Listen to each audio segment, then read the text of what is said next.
JQ Crafty here with another episode of Off the Board with Pineapple Papers. This is the sketch I'm going to be using off my Pinterest board. And if you don't know what Off the Board with Pineapple Papers is, every month Crystal Barrett from Pineapple Papers has invited a bunch of her lovely scrappy friends to use their Pinterest board, and then we just do every last Wednesday of the month we all share a video. So down below will be the list of everyone else joining in.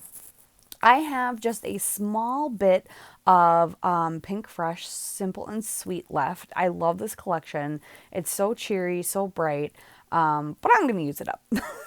I'm going to use most of it actually on this layout, which is fun. And you know, I'm all about trying to clear out some of my stash because I have a bunch of new stuff. So just working on the big elements of that sketch. So I really liked that. It almost looked like strips of paper collaged on that one pattern paper. So I made that the main focal piece that goes across, and then picked that light mint green paper. It actually has like a white drawn heart in the center, and then concentric hearts all the way out to the outside. But I figured I probably wouldn't use it, and I liked the color green, and the lines was really, it's a semi-solid, so it worked really good.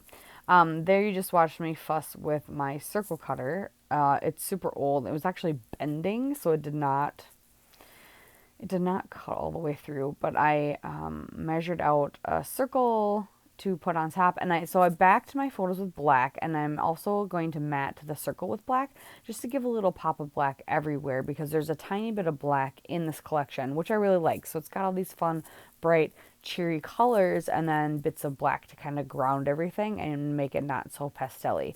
But I have two pictures of I have a picture of my son, and then the other picture is my son, my niece, and my sister when we're all riding on a Ferris wheel just this last summer at one of the county fairs. It's one of the free fairs that we have really close to us, and it's a really good fair. It's really awesome, and we're totally going to make it a thing.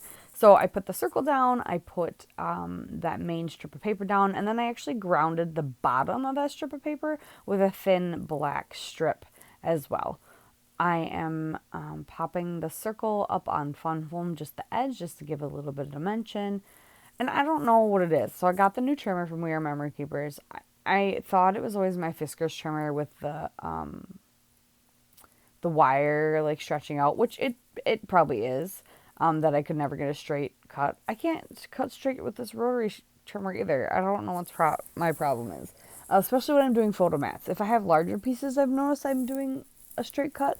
For some reason with photo mats, I can't. I think it's because I keep forgetting to make sure like it's totally flush. I don't know what's wrong with me, but anywho, I thought this collection would be perfect for that sketch because of how it had the three, it says on the sketch, photo or embellishments, and the three little squares, and this collection has a cute little cut apart sheet, and I had it on this in the 6x6 pad.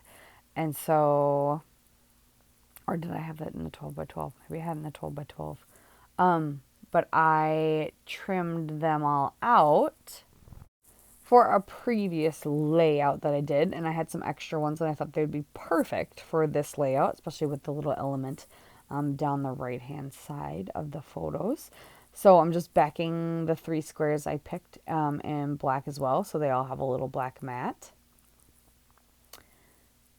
And then picking which ones I need where, which I kind of fuss around with a bit, trying to decide which ones I want where. And right now I'm punching a couple black circles because all of those, so the sketch had this scallop on the bottom, all of those, I think they're called enamel flares essentially. I'm going to use all those big ones, every single one. I don't use circular things like that very often. And I thought they all said some fun stuff. They all were in the coordinating colors.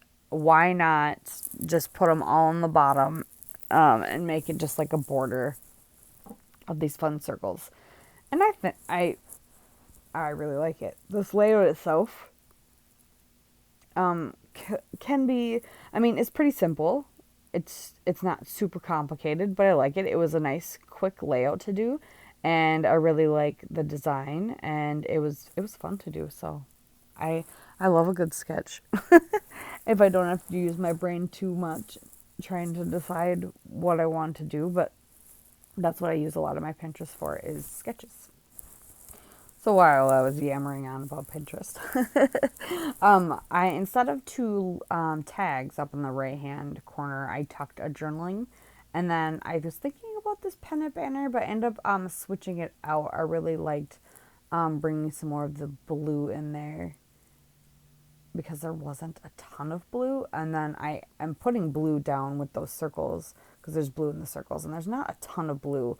There's a little bit in that pattern paper that's in like the circle element on the top, and there's not a ton in the main part. So I wanted to bring a little bit more blue in, especially also I'm going to be using the blue puffy stickers in the fun like scripty font from Joyful Day. So I'm going to be using those. So I need some more blue in my life. And I like the way the Hello Weekend layers over there more like a tag anyway. So I put my photos down, and now here's where I'm finally deciding where I want what squares. And I'm going to put that little journaling spot and the Hello Weekend little banner up there as well, using glue dots to put those down. And yeah. And then I will stick down all those circles along the bottom. And I apologize that my screen's all a little cut off. I do slide it up a little bit when I am putting all the circles down, but not a ton. And then it slides back down. But you don't miss much, I promise. So I got all the major elements glued down. I'm about to glue all those circles down. I put them all on the punched black circles too, just so they have just the tiniest amount. And I think it adds a little bit. They have just the tiniest amount of black. It's not a huge black border, but just the tiniest amount. So I go ahead and grab those blue puffy, like crazy scripty letters, and I just tile it up, up, up. I was going to do up and away, but then that reminded me more of like air balloons. And so we were riding on the Ferris wheel, and when my son was younger, I remember when I would take him on a Ferris wheel, he'd go up, up, up, up, and then we'd go down, down, down, down, down. So I just wanted the up, up, up. We were having a blast, taking our niece on or his cousin, I should say, on her first ride. So, and then I wanted to use a bunch of the enamel dots. I'm also doing this for, we have a crop coming up at Paper Issues this weekend, and I kind of had a challenge in mind when I was doing this for that too. So using as many circles as possible. So use some enamel dots for the dot, dot, dot after up, up, up, and then going to place some kind of strategically between the squares and just kind of create little clusters over there, and then create one little more cluster with a smaller one of those flares up over the title over there. And that'll be about it. That is all I got. I'm going to add my journaling and the date, and there we go. Thanks for watching, guys. Don't forget to check everyone out below who else is playing along with Off the Board with Pineapple Papers. Join along with us and use the hashtag OTBWPP. Thanks for watching. Bye.